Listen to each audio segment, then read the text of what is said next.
The rumor has it that Xbox is planning to start selling Xbox consoles the same way that cell phone carriers sell cell phones now. They plan to offer a subscription service where instead of buying your Xbox outright in the beginning, you pay a monthly fee for 2 years, and at the end of that 2 years, your Xbox is paid off.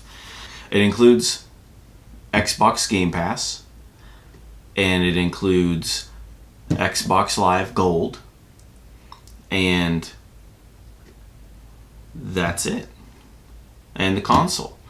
Now, do I think this is a good idea or a good deal? Well, there's a couple of different ways to look at it. First of all, the Xbox One S is currently $240 to $280, $300. $22 a month for an Xbox One S for 2 years, for 24 months, comes out to $528. I bought my mom an Xbox One S for Christmas for $189. That was last Christmas. We're not talking about Christmases going forward yet, where it will likely be even cheaper than that. So if we're just talking about that $189 Christmas time price point, we're talking a $340 difference between a Xbox One S cash in hand or an Xbox One S per month. Now, granted, that doesn't we're not calculating in that $10 a month that you're paying, that you're getting for free. Well, not for free, you're paying for it, but you're getting $10 worth of product a month in the form of Xbox Game Pass. You're getting $10 a month if you paid monthly worth of Xbox Live Gold. But Xbox Live Gold can be had at Costco or Sam's Club for far cheaper than that. Right now, Sam's Club has 2 years of Xbox Live Gold for $90. Now, I know that anyone looking at this deal thinking, oh, I can't really afford to go pay $200 for an Xbox One right now, probably isn't going to have $90 to go plunk down on 2 years of Xbox Live cash. But if you can come up with another $100 from that 90 and buy the Xbox One S cash on your own, you can get 2 months of Xbox Live Gold for $2. Because right now, you get the first month for $2 and you get the second month free. So we're talking a $340 difference. We're talking 250% of the price of the console when it's all said and done. You could buy a 1 terabyte Xbox One S with PUBG for $279. The difference in price between paying cash for it and paying for the subscription service is more than the console costs. So I just don't think that is a very good deal. It's not a very good value for your money. Yeah, you're going to be playing for that 2 years. You're locked in for 2 years. You're going to be playing. You can play every game on Xbox All Access. You're going to get instant access to Xbox's first-party titles. But what first-party titles does Xbox have that you really want to play? I can think of a couple. Halo Master Chief Collection. I like playing that. But if you've got previous generations of consoles, you probably got all of those games on disc already, and you can play them on Xbox One X without having to buy the Master Chief Collection again. You can find the Master Chief Collection for cheap. You can find it on eBay, Amazon, in the game store in the used section for $20. So is it worth that extra $340 that you're going to be paying in the end? Besides that, Halo 5 Guardians, you can find that dirt cheap now. The Forza collection, all the Forza games will be on there. You can find those, all except for the newest one, you can find those for pretty cheap. I don't see a lot of value in that. So you're going to pay $340 for Game Pass, Xbox Live, and then let's just say that at the end of that 2 years, you're going to cancel the Game Pass because you don't want to keep paying $10 a month. You'd rather buy some games and have them. Well, guess what? Now, any games you have enjoyed playing and have liked on Xbox Game Pass, any of those first-party titles, and so I mean they have third-party titles too, but any of those games you've been playing, now you don't have them anymore, because when you cancel Game Pass, you lose access to every game that you've downloaded and played. You can't play it anymore. You have to buy it now. You could have just done that in the beginning, and then it's yours, and you can play it forever. You can go back and replay it years from now if you want. Is that going to be an option when the next generation of consoles comes out? Are you going to be able to go back and play all these Xbox Game Pass games that you had on the previous generation that you enjoyed playing? When they shut that system down, are you going to lose access to those games forever? Whereas if you had bought them, you could have played them for the rest of your life, or until your Xbox stopped working. The Xbox One X is going to be $35 a month. That is also a $340 price difference between most retailers and what you're going to pay Microsoft for it. So they're keeping the price difference, apples to apples there. But right now you can find the Xbox One X for $465 at Walmart. It's on sale.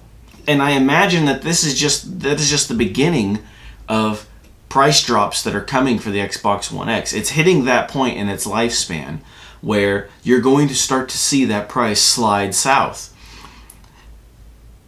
If you buy that console for $35 a month for 2 years, when that console is paid for, you will have paid $840 for an Xbox One X that you could have bought for $465 at Walmart. Now, I also want to talk about something that I haven't heard anyone else talk about, and I haven't read it that it's been addressed by, with any of the rumors, but are they going to do a credit check for this agreement? I mean, you're going to have to, if you're a 19-year-old kid that doesn't really have any credit yet, are you going to be able to go in and get, are you going to have to go in and sign, do a credit check and be rejected for this? Are you going to have to bring your parents down with you? Is the warranty going to be extended? Is this going to include some sort of insurance? The warranty on an Xbox is 1 year, and that's for the Xbox One S and the X. It's a 1 year warranty. 1 year. I've had my Xbox One X for, I don't know, I bought it when it came out. What was that, 6 months ago? A year ago, maybe? We don't know yet if the Xbox One X is going to have any longevity issues. What if in a year and a half your Xbox breaks? Are you stuck paying for an Xbox that no longer works, or is Microsoft going to cover that? Is there going to be some sort of deductible like with cell phones where they're going to replace your Xbox, or are they just going to say, hey, sorry dude, you signed on the dotted line. I want my $22 a month for the next year. I don't care that you don't have an Xbox that works. Tough. Or is that going to include some sort of insurance where they're going to say, hey, all right, look, your Xbox is busted. We're going to charge you let's be reasonable. For the Xbox One S, we're talking, $25, $30, maybe $40 deductible. I mean, we're talking about a $200 console, realistically. And by that point in time, we're talking about a $150 console, probably.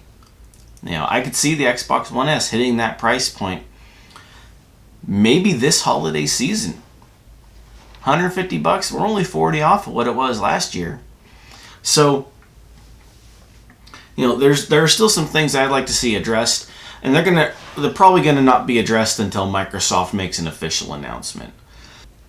I just don't see the kind of value. I don't see that the cumulative cost. I don't see the value in that cost. What are some things that Microsoft could do to make this worth the cost? I could think of a couple. Microsoft could say, hey, you've completed 2 years, you paid off your Xbox, we made a metric ton of money off of you because you paid 250% of what it would have cost you to just walk into the store and buy this console. So here, we're going to do you a solid. You can keep 5 games from Xbox Game Pass. that you'll be able to play even if you cancel Xbox Live. They're yours on your hard drive. That's it. You can play those forever. They're your games. There's only about 5 Xbox exclusives. Well, there's only about 5 first-party titles for the Xbox that I could actually pick that I want anyway. That still wouldn't make it worth it to me, but that would make it reasonable to me. That would make me not tell a friend who maybe didn't have the money to go buy a console cash, hey dude, I mean, yeah, you can, but it's a ripoff. You know, that's the term I would kind of use to describe paying $528 for a $200 console. Ripoff. You know, those are Rent-A-Center prices. If you go into Rent-A-Center and you buy a TV, you know you're getting screwed. You're going in there and you're paying 2, 3, 4 times the value of that TV. You're going to walk out paying $30, $40 a month for a TV that if you just pay those payments to yourself for 5 or 6 months, you can go and buy that TV at the store. But you don't want to wait, so you're going to go into Rent-A-Center and you're going to sign on the dotted line. You're going to say, here, I'm going to grab my ankles for you. Make it fast. 2 years is not fast. I mean, what I would say is don't do it. You know, don't do it. Don't do it. It's not worth it. It's overpriced. But if they said 5 games, any 5 games off of Game Pass, these are, you know, you can keep them. Even if it's only 5 first-party games, because then they would have, because if they give you second-party games, they'll have to pay a royalty or a fee to the studio that developed that game. Fine. 5 first-party games that are on Xbox Game Pass. You pick any 5. You get to keep them. That's it. Now, if this rumor turns out to be true, which Microsoft tried this with the Xbox 360 briefly, and it wasn't successful. But that was a different time. Now, if this is successful, are we going to see Sony and Nintendo follow suit? Sony, 100% does. Nintendo, I'm not so sure about. You know, Sony, like Microsoft, Sony has the money to front all these consoles and wait for the return. Does Nintendo? I know Nintendo's doing well right now, but Nintendo does games only. So in the previous console generation, the Wii U was not a successful console generation for Nintendo. I don't know if Nintendo has the capital to front load in that way. Nintendo's not a poor company by any means. They're a great company, but they're not diversified. So if they spend a bunch of money producing consoles that they're not going to see that money back for 2 years, I just don't know if that's a business plan that is going to be affordable for Nintendo. And I don't know if it will be smart for Nintendo, especially when Nintendo has already positioned themselves where they produce hardware at a lower price point than the other 2 companies, and they focus on the gaming experience. They focus their energy on producing games that people love and want to play. You know, I bought a Nintendo Switch purely for Breath of the Wild. People buy Nintendo for their first-party content. People buy Xboxes for their third-party content. That's the effect Nintendo has on people. That's not something that you can say about Xbox right now. I just don't see the value here. Do I think it will be successful? I do. I do think it'll be successful. I do think that Microsoft will sell a lot of consoles because of this option. I think that they'll sell a lot of Xbox One S consoles, and I think they'll sell some Xbox One X consoles because of it as well.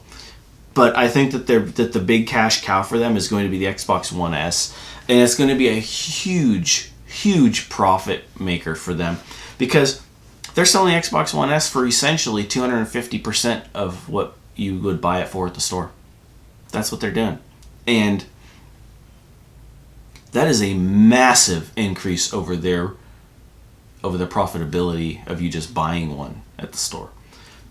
So I think it'll be successful because you're going to have younger people. I don't want this to sound the wrong way, but it's going to be people who are either too naive to think 2 years ahead and say, hey, this is a really bad investment. Or it's going to be young people who are willing to make the sacrifice and say, God, yeah, it's not a good deal, but I can afford $22 a month. I can't afford $200 right now, plus the cost of a game. So I'm going to do it. That's going to be their main customer base for this model. And if they do this, I guarantee you, if there is any success in it, Sony steps right in and does the same thing. Nintendo, in the words of a once great gaming company, Nintendo don't. If you've enjoyed this video, hit like and subscribe. Leave me a comment down below. Tell me what you think. Do you think Nintendo would do this? Do you think Microsoft's going to do it? Do you think they're going to be successful? Do you think Sony's going to follow them and copycat? Let me know in the comments down below. And once again, like and subscribe. Dislike if you want. Let's do it again sometime.